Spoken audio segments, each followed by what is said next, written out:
சென்னையில் 3 தொகுதிகளில் தவேக தலைவர் விஜய் பிரச்சாரம் மேற்கொள்கிறார்.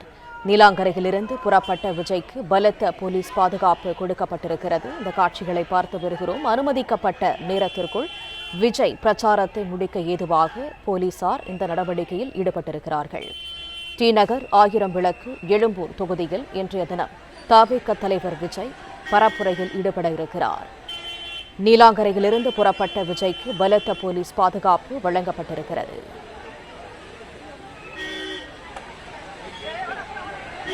சென்னையில் 3 தொகுதிகளில் பிரச்சாரத்தில் ஈடுபடுவதற்கு செல்லும் தவேக தலைவர் விஜய்க்கு சுமார் 10 போலீஸ் வாகனங்கள் மூலம் பாதுகாப்பு வழங்கப்பட்டுள்ளது.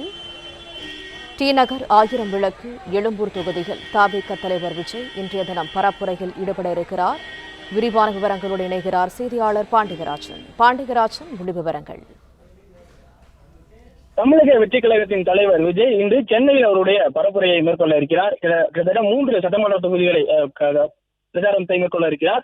ஏழாயிர சட்டமன்ற தொகுதிக்கு முத்துரங்கன் சாலையில் மதியம் 4 மணி முதல் 5 மணி வரையில் அவருக்கு பிரச்சாரம் செய்வதற்கான அனுமதி வழங்கப்பட்டிருக்கிறது.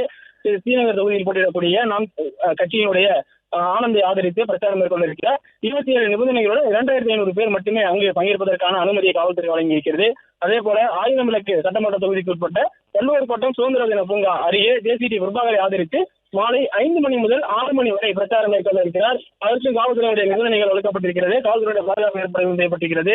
எழும்பூர் சட்டமன்ற தொகுதிக்கு உட்பட்ட புரட்சிவாக்கம் டிசிப்ளின் சாலையில் காலை 6 மணி முதல் 8 மணி வரை ராஜ்மோகனை ஆதரித்து பிரச்சாரம் மேற்கொள்ள இருக்கிறார். 20 நிபந்தனைகளுடன் அப்பகுதியில் அவருடைய பிரச்சாரத்தை மேற்கொள்வதற்கான அனுமதி வழங்கப்பட்டிருக்கிறது. நீலாங்கரை இல்லத்தில் காவல்துறையினுடைய பாதுகாப்பு வழங்கப்பட்டிருக்கிறது. அதாவது விஜய் பல்வேறு முறை பிரச்சாரங்களுக்காக சென்று கொண்டிருக்கிறார். காவல்துறையுடைய பாதுகாப்பு வழங்கப்படவில்லை என கூறி கடைசியாக அவர் நாமினேஷன் செய்த தேதியில் கூட அவருடைய அந்த பிரச்சாரம் என்பது ரத்து செய்யப்பட்டது. விரிவாக்கம் இல்லாமல் காவல்துறையுடைய பாதுகாப்பு குறைபாடு இருப்பதாக அவர்கள் தமிழ்நாடு தலைமை தேர்தல் அதிகாரிக்கு கடிதம் எழுதியிருந்தார்கள். டிஜிபிக்கு கடிதம் எழுதியிருந்தார்கள். இன்று நீலாங்கரை வீட்டில் இருந்து 10 பொலிரோ குழுவின் காவல்துறையினர் அவரை காவலர்கள் மூலமாக பாதுகாப்பு கொடுத்திருக்கிறார்கள். ஈச்சர் வாகனங்களில் 40க்கும் மேற்பட்ட ஒவ்வொரு வாகனங்களிலுமே 20க்கும் மேற்பட்ட காவல்துறையினர் இருக்கிறார்கள். கிட்டத்தட்ட 100க்கும் மேற்பட்ட போலீசார் விஜய் உண்மையிலேயே அவருடைய வாகனத்தை பின்தொடர்ந்து பாதுகாப்பு பணிக்காக வந்து கொண்டிருக்கிறார்கள். காவல்துறையினுடைய ஈச்சர் வாகனங்கள் 5 மற்றும் பொலிரோ வாகனங்கள் 10 என 15 வாகனங்கள், டிராபிக் பேட்ரோல் என கிட்டத்தட்ட 18 வாகனங்கள் காவல்துறையினுடைய வாகனங்கள் விஜயினுடைய வாகனத்திற்கு பாதுகாப்பாக வருகின்றன. விஜய் வரக்கூடிய பகுதிகளில் போக்குவரத்து மாற்றம் மற்றும் போக்குவரத்து மாற்றம் செய்யப்பட்டிருப்பதாக சொல்லப்பட்டிருக்கிறது. விஜய் செல்லும் வரை இருக்கக்கூடிய டிராபிக் சிக்னல்களில் செய்யக்கூடிய முன்னேற்பாடுகள் எல்லாம் செய்யப்பட்டிருப்பதாக சொல்லப்பட்டிருக்கிறது. குறிப்பிட்ட நேரத்தில் விஜய் அந்த பகுதிக்கு சென்று பிரச்சாரம் செய்யும் வகையில் காவல்துறையுடைய பாதுகாப்பு அதிகப்படுத்தப்பட்டிருக்கிறது.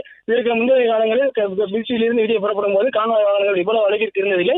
ஆனால் சென்னையில் முதல் முறையாக நீலாங்கரை இல்லத்தில் இருந்து விஜய் செல்லக்கூடிய டி நகர், ஆயிரம் விளக்கு மற்றும் புரட்சிவாக்கம் உள்ளிட்ட பகுதிகளுக்கு செல்லும் அனைத்து இடங்களுக்குமே காவல்துறையினுடைய இந்த கான்வாய் வாகனங்கள் வரும் எனவும் அங்கு ஏற்கனவே காவல்துறையினர் பாதுகாப்பு பணியில் இருக்கக்கூடியவர்களும் அவருடைய பாதுகாப்பு பணியை செய்வார்கள் எனவும் சொல்லப்பட்டிருக்கிறது. தற்போது நீலாங்கரை இல்லத்தில் இருந்து விஜய் டி நகர் நோக்கி புறப்பட்டிருக்கிறார்.